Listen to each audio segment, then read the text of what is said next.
Welcome to our channel. నేను Prashanth. Real ఎస్టేట్లో చాలామంది హైదరాబాద్లో ఇండ్లు కొనుక్కుందామని చెప్పేసి చాలా రకాలుగా చాలా ప్లేసెస్లో అయితే చూస్తూ ఉంటారు. కానీ రేట్స్ అయితే బీభత్సంగా అయితే ఉంటాయి.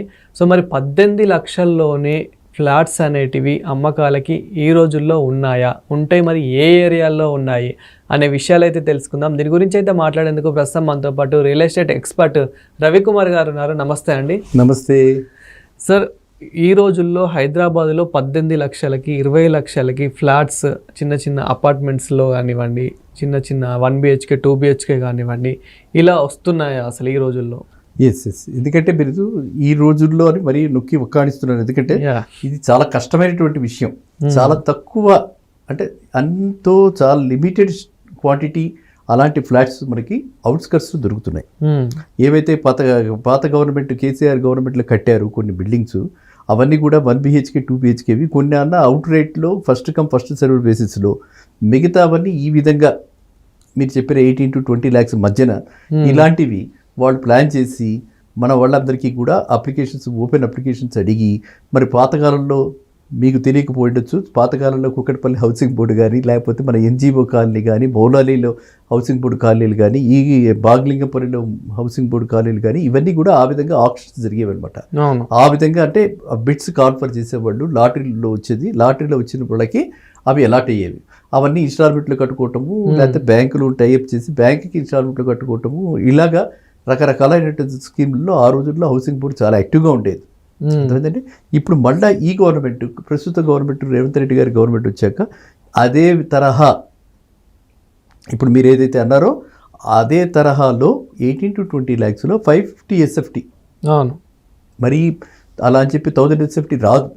కన్స్ట్రక్షన్ కాస్ట్ చాలా పెరిగిపోయింది కదా. కన్స్ట్రక్షన్ కాస్ట్ సుమారుగా ఇవాళ ఎంత ఉంటుంది మీ ఉద్దేశంలో చెప్పండి? Construction cost per square feet ఇలా మామూలు కట్టుకోవాలంటే కూడా మినిమంలో 1500 నుంచి 2000 రూపాయల దాకా కన్స్ట్రక్షన్కే ఉంది. కాబట్టి వాడు 550 SFT మాత్రమే ప్లాన్ చేసి, ఇలాగా ఎకనామికల్లీ వీకర్ సెక్షన్ అంటే ఇంకా పూర్తి గైడ్లైన్స్ దాని మీద రాలేదు.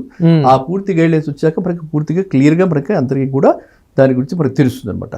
ఇప్పుడు ప్రస్తుతం ఏంటంటే వాళ్ళ ఆలోచన ఏంటంటే, ఈ విధంగా 20 lakhs లోపల ఆ 550 SFT ఇల్లు, అంటే అదర్వైజ్ కాల్డ్ 1 BHK, మీరు చెప్పినట్టుగా 1 BHK, లేకపోతే దాన్ని కొంచెం చిన్నగా చేసి 2 BHK 550 to 650 మధ్యన అట్లాంటి ప్లేసెస్లో మనకి ఇటువైపు వెళ్తే మియాపూర్కి యువతలు అక్కడ ఉన్నాయి. అలాగే మన పోచారం దగ్గర, అంటే ఇన్ఫోసిస్ చూసారా, పోచారం అక్కడ గట్కేసర్ రోడ్డు మీద, వరంగల్ హైవే మీద అక్కడ, ఆ విధంగా ఇటువైపు మనకి మేడ్చల్ రోడ్డు మీద, ఈ విధంగా వాళ్ళు టౌన్షిప్స్ ప్లాన్ చేస్తున్నారు. ఇదే కాకుండా చుట్టూ RRR రీజనల్ రింగ్ రోడ్డుకి చుట్టూ కూడా ఇలాంటి హౌసింగ్ బోర్డు టైప్లో కమ్యూనిటీ డెవలప్ చేసి, ఇది సామాన్య మానవుడు అందరికీ అందుబాటులో ఉండేందుకు రేవంత్ రెడ్డి గారి యొక్క అది ఒక వ్యూహం అనమాట, ఒక ప్రణాళిక. ఎందుకంటే ఆయన ఆ కార్డు మీద గెలిచారు కదా. అందరికీ కూడా కామన్ మ్యాన్స్ గవర్నమెంట్ అని, మార్పు రావాలని చెప్పి, అందరికి అందుబాటులో రావాలని చెప్పి చేయటం వల్లే కదా మరి గవర్నమెంట్ మనకు వచ్చింది రేవంత్ రెడ్డి గారిది. సో కాబట్టి ఆయన ఆ విధంగా ఆలోచిస్తున్నారు. సో ఆ విధంగా ఇలాంటి ప్లేసెస్లో మనకి రాబోయే కాలంలో ఇలాంటివి ఏదో ఒక ప్రణాళిక వస్తుందని ఆశించవచ్చు. కానీ అది అందరికీ ఎలిజిబిలిటీ అందరికీ ఉండదు. అంటే పెద్ద పెద్ద వాళ్ళు కూడా దానిలో నిలబడి తీసేసుకుంటారు. మనకి జనాలు ఎలా ఉన్నారు ఇప్పుడు, మామూలుగా పాతకాలంలో కాదు, అయ్యో ఇది మంది కాదు మనం ఎందుకు ముట్టుకోవాలంటే లేదు, కాబట్టి వీళ్ళు కూడా తీసేసుకుంటారు. కానీ ఇది మాత్రం ఒక క్రమ పద్ధతిలో ఒక సీలింగ్ పెట్టి ఇంత ఇన్కమ్ వచ్చిన వాళ్ళకి మాత్రమే.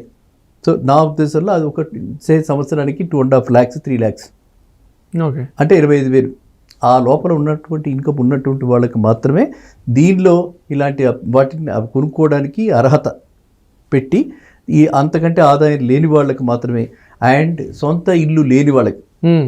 ఆల్రెడీ మీకు ఇల్లు ఉందనుకోండి, ఉందా మీకు? అవును, చెప్పండి. అంటే విలేజ్లో లేదు కదా.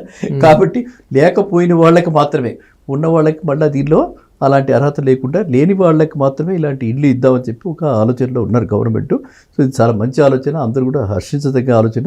ఇట్లాంటిది మీకు రాబోయేది మాత్రం అవుట్స్కట్స్లో వస్తాయి. ఇటు ఎవరికైతే మనకి వెస్ట్ సైడ్ ఇంట్రెస్ట్ ఉందో వాళ్ళంతా కూడా దే షుడ్ బి ప్రిపేర్డ్. వాళ్ళ కోల్లూరు దగ్గర నుంచి అక్కడ మనకి వెళ్తుంటే కూడా మీకు అవుటర్ రింగ్ రోడ్ నుంచి వెళ్తుంటే బిట్వీన్ కొల్లూరు టు పటాన్చెరు మధ్యలో లెఫ్ట్ సైడ్ రైట్ సైడ్ కూడా ఫ్లాట్స్ ఉన్నాయి. అలాంటి సముదాయాలు మీరు చూసుంటారు. అలాగే పాతకాలంలో రాజీవ్ గృహకల్ప ఉండేది. ఒకప్పుడు రాజీవ్ గృహకల్ప ఆ ఇళ్ళు చిన్న చిన్న ఇళ్ళు అవి ఆ రోజుల్లో చాలా తక్కువ రేటుకి 50,000కి అలా ఇచ్చేసేసారు. ఇచ్చే అవి మళ్ళీ బాలేదని చెప్పి చిన్న గదులు అని చెప్పి ఇలా మళ్ళీ చాలామంది మైగ్రేషన్ ప్రాబ్లమ్స్ వచ్చాయి. కానీ ఈసారి అలా కాకుండా 550 to 750 1 BHK ఆర్ 2 BHK ఈ మధ్యన వాళ్ళకి 18 to 20 lakhs మధ్యన ఇచ్చేలాగా, అంటే సమ్ అమౌంట్ ఆఫ్ ఇప్పుడు రాయితీలాగా ఒక 5 lakhs రాయితీ పెట్టుకుని వాళ్ళకి మొత్తం 15-20 lakhs అని అంటే ఈ 25,000 జీతం వచ్చేవాడికి 20 lakhs లోన్ తీసుకున్నా 15 lakhs లోన్ తీసుకున్నా కట్టుకోగలిగిన పరిస్థితిలో ఉంటాడు. అల్టిమేట్గా కాస్త కూస్తో ఇందులో మొత్తం అయితే రాయితీలు ఇవ్వరు కదా గవర్నమెంట్, కొంత మనం పెట్టుకోవాలి, కొంత వాళ్ళు ఇస్తారు. సో ఆ విధంగా జరుగుతుంది. కాబట్టి మీరు అన్నదానికి ఏంటంటే ఈ ప్లేసెస్ అన్నింటిలో కూడా ఆ ప్లాన్ అయితే ఉంది. అలాగే విజయవాడ హైవే మీద రామోజీ ఫిలిం సిటీ దాటిన తర్వాత అబ్దుల్లాపూర్ మెట్టి దాటిన తర్వాత చౌటుప్పాలకి ఇవతల అక్కడ కూడా చాలా మటుకు గవర్నమెంట్ ల్యాండ్ ఉంది. అక్కడ కూడా ఇలాంటి ప్లాన్ ఆలోచిస్తున్నారు. ఇదంతా కూడా ఏంటంటే ఈయన విజన్ 2047 అంతా ఆల్ ఓవర్ ఇండియా ఉంది కదా, అది 2047 అంటే మనకి స్వాతంత్రం వచ్చి 100 years అవుతుంది. సో ఆ ప్రణాళికలో ఆ విధంగా కామన్ మ్యాన్కి ఏ విధంగా ఉపయోగపడుతుంది, ఎలా చేయొచ్చు అని చెప్పి ఆలోచనలో ఈ 18 to 20 lakhs I don't know మీకు ఎక్కడి నుంచి వచ్చిందో ఇన్ఫర్మేషన్. It's very good. ఎందుకంటే అందరికీ చాలా తక్కువ మందికి దీని మీద ఆ దృష్టి ఉందన్నమాట, ఫోకస్ ఉంది. సో ఇలాంటివి వస్తుందా రాదా, అయ్యో లేకపోతే మన పరిస్థితి ఏంటి, ఎక్కడ ఉండాలి హైదరాబాద్లో, రెంటల్ బాధ చాలా ఎక్కువగా ఉంది. చూసే ఉంటారు కదా మీరు, రెంట్స్ ఎక్కడ చూసినా సరే 1 BHK కూడా ఇవాళ 10,000 రూపాయలు మినిమం లేదు. మినిమం లేదే ఎక్కడ అసలు మీకు ఇల్లు దొరకట్లా. అవునా, మీరు ఎక్స్పీరియన్స్ చేశారా? గదికే 10,000 ఇస్తున్న ఏరియాస్ కూడా ఉన్నాయి ఒక గదికి. సో అందువల్లే ఈ పీజీ హౌసెస్, కో లివింగ్ ఇవన్నీ వస్తున్నాయి. సో కాబట్టి ఇలాంటి ఆలోచన మీరు ఇప్పుడు ఏదైతే అడిగారో అవి ఆ ఏరియాస్లో బోడుప్పల్ దాటిన తర్వాత అటువైపు అంటే గట్కేసర్ రోడ్డు మీద, ఇటు మియాపూర్ రోడ్డు మీద, ఈ కొల్లూరు పటాన్చెరు మధ్యన ఇలా ప్లాన్ చేసి గృహ సముదాయాలు, టౌన్షిప్స్, ఇది వరకు ఇండిపెండెంట్ హౌసెస్ అంత ముందర వచ్చాయి, తర్వాత అపార్ట్మెంట్స్ వచ్చాయి, ఇప్పుడు కూడా అలాంటి చిన్న చిన్నవి రాబోతున్నాయి. సో వెరీ గుడ్, చాలా హ్యాపీ. సిటీలో ఏ విధంగా ఉన్నాయి ప్రస్తుతం రేట్లు? అంటే సిటీలో మరి తీసుకోవాలనుకుంటే కనుక ఎక్కడెక్కడ తీసుకుంటే ఫ్యూచర్లో బాగుంటుంది అనుకోవచ్చు? ఓ సిటీలో ఇప్పటికీ కూడా అది చాలా పెద్ద విషయం. ఎందుకంటే మీరు బాగా తెలుసుకోవాల్సింది, యువత అందరూ తెలుసుకోవాల్సిన విషయం ఏంటంటే అందరూ కూడా రియల్ ఎస్టేట్ మార్కెట్ డమాల్. విన్నారా? అవును, రియల్ ఎస్టేట్ గోవిందా, రియల్ ఎస్టేటే లేదు అని ఇలా చెప్తున్నారు తప్ప సిటీలో ఎక్కడ కూడా ఏ పెద్ద బిల్డర్ కూడా రేట్లు తగ్గించలే ఇంకా. అర్థమైందండి? అంతా కూడా అది ఒక ఐసీయూలో ఒక వెంటిలేటర్ మీదకి వచ్చేసింది. ఇది ఇంకా అది ఆ విధంగా ఉంది. అంటే రాబోయే కాలంలో రేట్లు పడతాయేమో, పతనం అవుతాయేమో అన్న ఉద్దేశంతో మనం ఉన్నారు తప్ప ఇంకా పతనం అవ్వలేదు. ఆన్ ది ఎడ్జ్లో ఉంది రియల్ ఎస్టేట్ మార్కెట్ తెలంగాణలో. ఇంకా పడింది మాత్రం నేను అనను, ఎందుకంటే రేట్లు ఎవరు తగ్గించలేదు. ఇప్పుడు ఏం చేస్తున్నారు, తెలిసిన వాళ్ళకి కొంత మనం లోగుట్టుగా అందరికీ కూడా సీక్రెట్గా ఏదో 2-3 ఫ్లాట్స్ అమ్మటం, రేట్లు మళ్ళీ పెంచుకోవచ్చేమో అని అలా ఆశతోటి అలా పొడిగిస్తూ పోతుంది తెలంగాణలో.